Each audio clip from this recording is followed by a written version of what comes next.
S'il fallait bien commencer par quelque chose, c'est bien par ça. Les scientifiques se mettent d'accord pour âger la Terre à plus de 4 500 millions d'années. Et en tout ce temps, elle est passée par bien des phases. Entre celle recouverte de lave, celle recouverte de glace, celle d'aujourd'hui, on se met d'accord en tout cas pour la diviser en 4 grands temps géologiques. Pour faire simple, le premier s'appelle le précambrien, qui voit naître la Terre. Vous avez ensuite le paléozoïque, connu pour l'explosion cambrienne. Pour ceux qui ne savent pas, l'explosion cambrienne, c'est le nom donné à un événement où la diversité du vivant a littéralement explosé. Ensuite vint le mésozoïque, connu pour ce genre de créature. Et pour finir, vous avez le cénozoïque, connu lui pour ce genre de créature. Donc si vous suivez bien, nous sommes en plein dans le Cénozoïque, mais ce n'est pas de ça dont on va parler aujourd'hui. Non, aujourd'hui nous allons plutôt nous pencher sur ce qu'a été le début de la Terre. Plus précisément, nous allons nous pencher sur le Précambrien. Donc, générique. Avant de commencer, on va poser quelques bases en termes de vocabulaire, sinon on va clairement se perdre. Tout d'abord, on divise la Terre en différents termes, et je précise dans cette vidéo-là que nous allons parler des termes géochronologiques. On va commencer par le plus gros et le plus simple, le super-éon.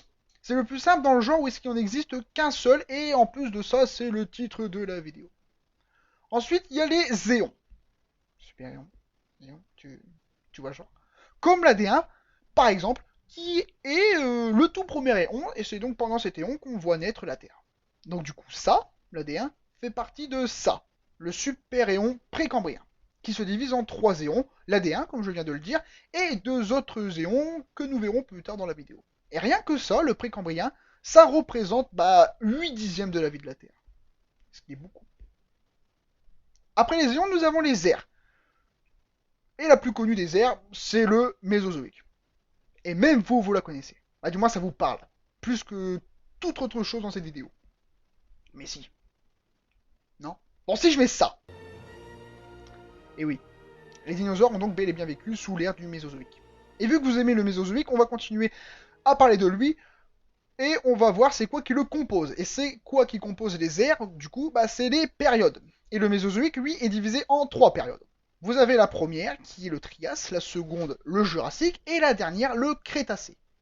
Et les périodes, elles, se divisent en époques. Et pour ce qui est des époques, les scientifiques ne se sont pas du tout foulés le cul. Loin de là. C'est pas compliqué. Vous prenez le nom d'une période, à cette dernière, vous ajoutez supérieur ou inférieur, et boum! Incroyable, vous avez une époque. Et ensuite, après les époques, vint le dernier terme, les âges. Et nous, aujourd'hui, nous sommes en plein dans l'Holocène.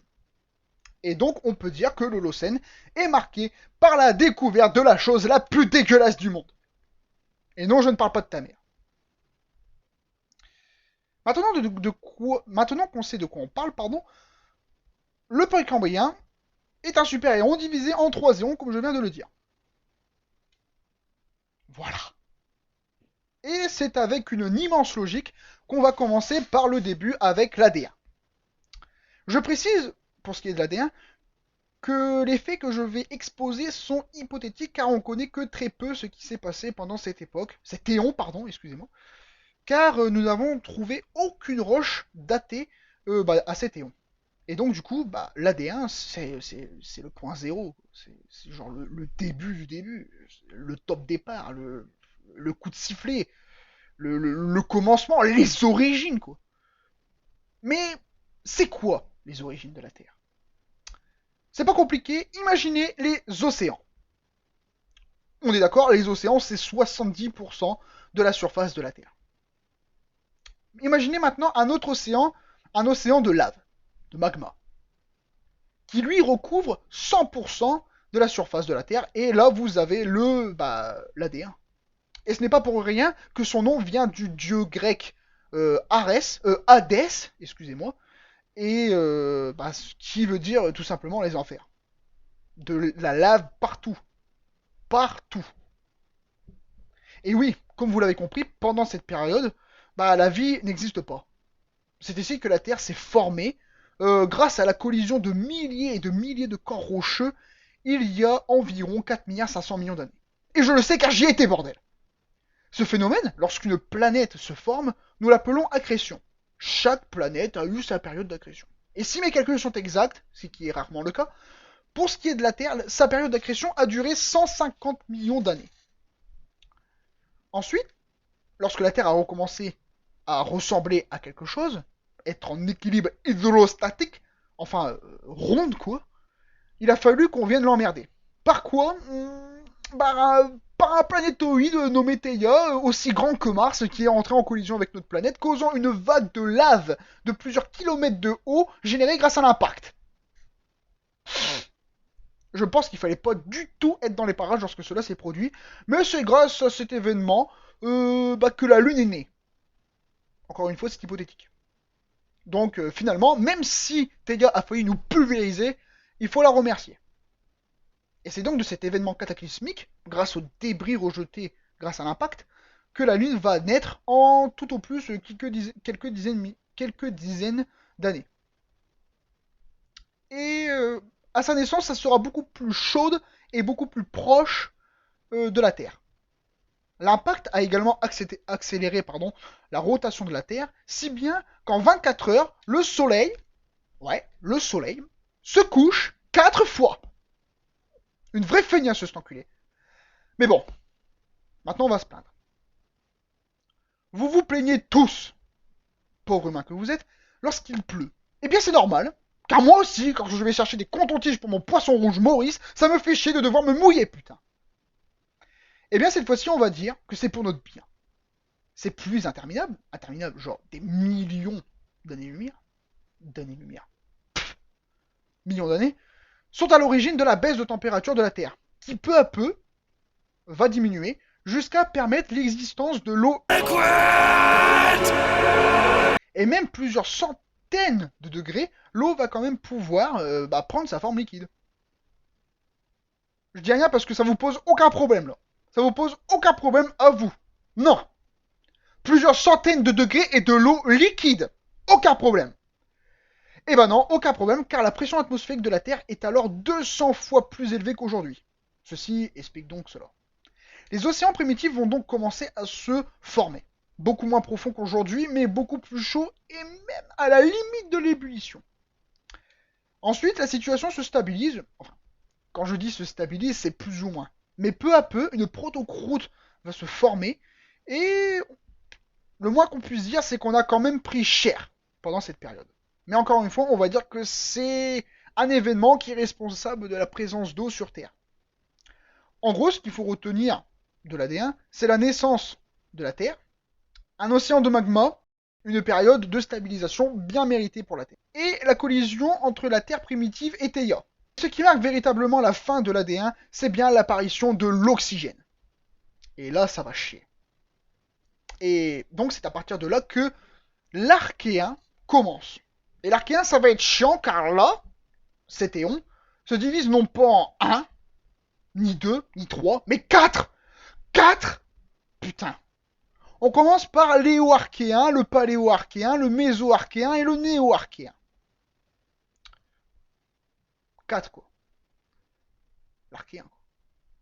Et c'est une période qui commence extrêmement mal pour la Terre. Car c'est le bombardement tardif. Et c'est quoi le bombardement tardif? Eh ben c'est des météorites chargées d'eau qui vont aller pilonner la Terre. Et aussi la Lune, hein, pas de jaloux. Pas de jaloux. Les impacts vont laisser échapper le trop de chaleur que la Terre avait au-dedans de elle. Et d'ailleurs, si vous regardez bien la Lune, c'est bien là qu'elle a pris cher et qu'il y a ces impacts. Enfin, du moins les cratères que je montre. Et elle est vénère d'avoir pris autant tarif. Bien plus tard, l'enfer se finit. Il y a eu donc une surface solide. C'est important, la Terre a une surface solide. La rotation de la Terre a ralenti. Un jour dure 17 heures. Et la température baisse. Enfin, quand je dis baisse, c'est entre celle du Sahara et 80 degrés. Mais sur Terre, il ne fait pas bon vivre du tout. Des vents, des tempêtes, boostées par la rotation de la Terre. Parce que oui, elle tourne en 17 heures sur elle-même. Donc 17 heures, c'est plus que 24 heures, je suis désolé. Donc des tempêtes partout. Partout. L'atmosphère est beaucoup plus lourde par rapport à maintenant. Ne laissant échapper que peu de lumière du soleil. La Lune est plus éloignée, mais si à la surface nous n'avons rien, c'est bien dans l'océan primitif, qui est rouge d'ailleurs, rouge oui, à cause du métal, du moins des métaux qui se dissouent. Pourquoi? Eh bien, c'est grâce à l'apparition des prokaryotes, des cyanobactéries qui pratiquent, ou pratiquaient plutôt, la photosynthèse. Et la photosynthèse, en gros, grâce au soleil, ces bactéries bouffent du dioxyde de carbone et rejettent de l'oxygène. Mais d'autres bactéries, elles se nourrissent de fer, plus précisément d'ions ferreux. Un ion ferreux, c'est genre un atome de fer, vous y enlevez 1 à 3 électrons, et vous avez un ion ferreux. Donc, qui dit photosynthèse, dit plus d'oxygène. Et je sais, c'est pas de l'oxygène qui est présent dans l'air, mais bien du dioxygène. Donc on dit merci qui? Si jamais tu as répondu Jackie Michel va te pendre, mec. Non, on dit merci les stromatolites. Et merci d'avoir changé l'océan en orange aussi. Bah oui, le fer ça rouille. Et qui dit production de dioxygène dit que tout ça ça rouille. Bah ouais. Toujours plus d'oxygène dans l'océan, et la rouille allant vers le fond, bah, l'eau commence peu à peu à devenir bleue comme vous la voyez maintenant. Après les océans, c'est autour de l'atmosphère, et c'est l'oxygénation. Le dernier rayon du précambrien, c'est le protérozoïque, qui se divise en 3 aires. Vous avez le paléoprotéozoïque, vous avez le mésoprotéozoïque, et vous avez le néoprotéozoïque. Et le paléoprotéozoïque, on commence à arriver dans les périodes, se divise en 4. Vous avez le sidérien, le riacien, l'orosyrien et le statérien. C'est original comme nom, on peut se le dire. Ensuite, il y a le mésoprotéozoïque, qui lui se divise en 3 périodes. Le calimien, l'extacien et le stémien. C'est original aussi. Vous avez le néoprotéozoïque, qui lui se divise également en 3 périodes. Le tonien, le cryogénien et l'édiacarien. Un demi-milliard d'années après l'oxygénation, je rappelle, vie primitive plus photosynthèse égale, vous suivez pas? Non. Plus de dioxygène et moins de dioxyde de carbone. Vous savez, le gaz qui pollue la Terre. On commence à penser que cet oxygène, donc celui qui a été produit par le vivant, est responsable de la première ère glaciaire de la Terre. Elle va commencer au sidérien et se finir jusqu'au riacien. Et ça va durer 300 millions d'années, comme je l'ai dit. La Terre fut entièrement recouverte de neige. On pense que la fin de cette période glaciaire se finit par le redémarrage du volcanisme. Faisons un petit flash forward. Flash forward. Vous savez, l'inverse du flashback, putain, en gros, on va aller vers le futur. Plus de 500 millions d'années après la période huronienne, la Terre fait un gros crack. La croûte se développe, les continents apparaissent. Mais c'est pas ceux d'aujourd'hui, hein, non, calmez-vous. Le premier, en plus de ça, ils ont dit nos styles. Nous avons eu le Rodinia, le Ur, enfin, stylé vite fait. Et le... Et c'est des super continents, genre beaucoup plus gros que ceux qu'on a aujourd'hui. Plus tard, encore une fois, la Terre va redevenir une boule de neige. Et c'est la période du cryogénien qui commence. Plusieurs kilomètres de glace, 50 degrés au soleil, et je vous raconte même pas à l'ombre.